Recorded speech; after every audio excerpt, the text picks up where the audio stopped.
Hello, my name is Kimberly Sanders with the Bryan University Information Technology Services Department. In this video segment, we're going to install and configure our Stentura Protege for use with Case Catalyst. With this video, the steps are applicable for all versions of Case Catalyst. Regardless if it is version 9 or version 14, the steps remain the same. So let's begin by first connecting our writer. Now that I have connected my writer, I will want to make sure that it is installed. So with my computer here, I am using Windows 8, so the steps are a little bit different from Windows 8 versus Windows XP, Vista, or 7. However, as long as you go to your Start menu, and in the Start menu, you're going to go over to your Control Panel, which again, it looks a little different in Windows 8. So once you locate Control Panel, which will look the same regardless of your operating system, you can go over to Device Manager,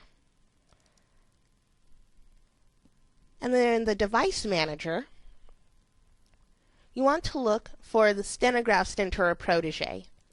So I see my Protege is here in my Device Manager. However, the icon to the far left in front of the word Stenograph indicates that it has not been installed, or it did not install properly. So to install this device, I will simply right-click the name, click Update Driver Software, and then search automatically for updated drivers. When you search automatically for updated drivers, it will go through the Windows updates and search the web for the best known drivers for this device. In the event that searching automatically fails to complete or install the device, then we will just browse our computer. Luckily, with the Stentura Protege, as well as the Wave and the Diamante, or any USB writer from Stenograph, the drivers are installed with the Cat4 folder when you install your Case Catalyst program. As you see here, based on this message, Windows was unable to locate the drivers for my Protege. So that is not a problem.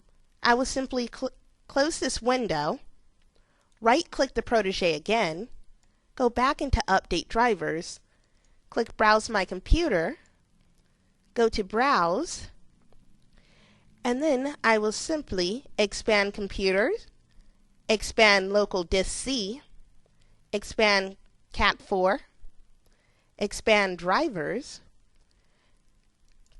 select Writer, then click OK. After I have this destination entered, I will click Next and allow the installation of the drivers to take place. So I have a new message indicating that Windows has successfully installed my drivers, and now I see a USB icon in front of my Protege. So since that indicates that the Protege is properly installed, I will simply set up my writer in the Case Catalyst program. So what I want to do is click on Translate.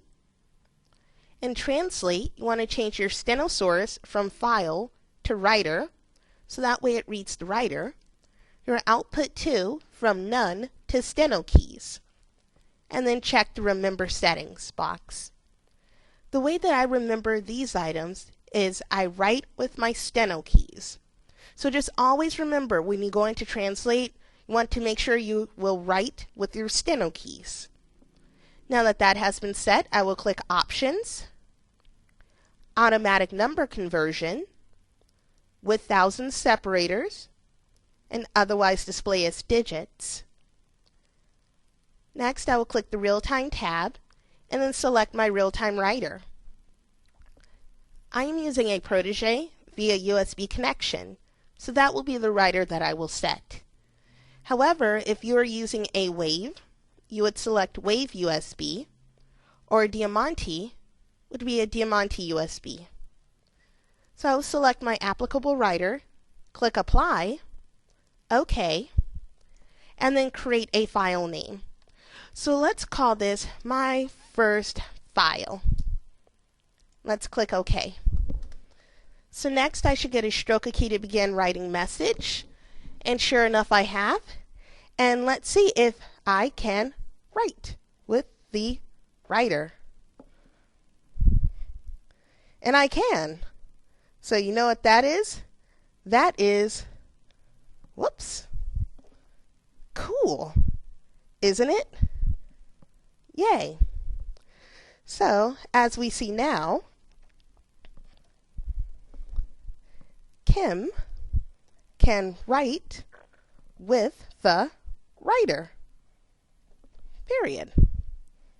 So now that we have set up our Case Catalyst program, have entered in our personal dictionary, and have set up our writer for real-time translation, we are ready to rock and roll and get started with our practice, homework, and all that other good stuff. So now the important last piece of information is how to close out the file. So with Case Catalyst, it works like Word, but in reverse. As you notice in the Translate window, that is where I had named my file. So to save it, all I need to do is to click the little black X in the upper right-hand window. It will show Edited By, which is where it is saving this file on your computer. So if you go into your C drive, the CAT4 folder, the USR folder, and then whatever your username is, double-click on that folder, you will find your file, as long as you click Yes to save it. If it is a practice file, I suggest to click No, so that way you can reuse the same file over and over again, and you do not need to create a slew of files where you can reuse the same one for each practice. An alternate way of closing and saving the file is to also right-click the green tab, where you have Save, Close, or Save and Close. So with this file, I will save and close. And as you see, it is translated and saved here.